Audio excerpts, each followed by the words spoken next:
Hello friends, এ হচ্ছে TVS metro গাড়ি। বাইকটি যে সমস্যা নিয়ে আসছে, বাইকটির হ্যান্ড ব্রেক ধরলে হেডলাইট জ্বলতেছে। এই যে আপনারা খেয়াল করুন, আমরা যতবার ব্রেক ধরতেছি ততবারই হেডলাইট জ্বলতেছে। এই যে খেয়াল করুন হাতের দিকে, এই যে ব্রেক ধরলেই হেডলাইট জ্বলতেছে। তো মূলত এই সমস্যাটা নিয়ে আসছে আমাদের আলিফ মোটরসে।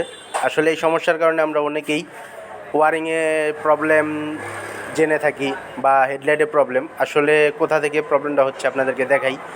খুব সহজ উপায়ে আপনারা সমাধান করতে পারবেন। এই যে আপনারা খেয়াল করুন, যখনই আমরা ব্রেক ধরতেছি তখনই হেডলাইট জ্বলতেছে।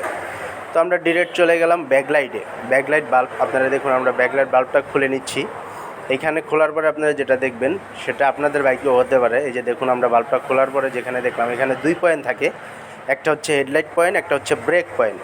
তো বাল্বটা যে কোনো কারণে কেটে যায়, কাটার পরে 2 পয়েন্ট এক হয়ে যায়। এক হয়ে যাওয়ার কারণে যখনই আমরা ব্রেক ধরতেছি তখনই হেডলাইট জ্বলতেছে। তো আমরা নতুন একটা বাল্ব নিলাম।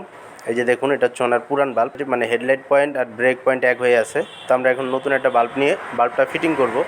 ফিটিং করার পরে দেখবেন ইনশাআল্লাহ সমস্যার সমাধান হয়ে গেছে।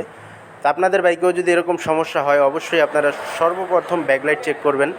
এর কারণে ওনার বাইকের বারবার ফিউজ কেটে যাইতো, বাইকটা সেলফও হচ্ছিল না, ফিউজ কেটে যেত। তো এই দেখুন আলহামদুলিল্লাহ আমাদের বাইকটা এখন সম্পূর্ণ ওকে। যে হেডলাইট জ্বলতেছে না, আমরা যতবারই ব্রেক ধরতেছি হেডলাইট জ্বলতেছে না, কিন্তু কিছুক্ষণ আগেও আপনারা দেখলেন ব্রেক ধরলে হেডলাইট জ্বলতেছে।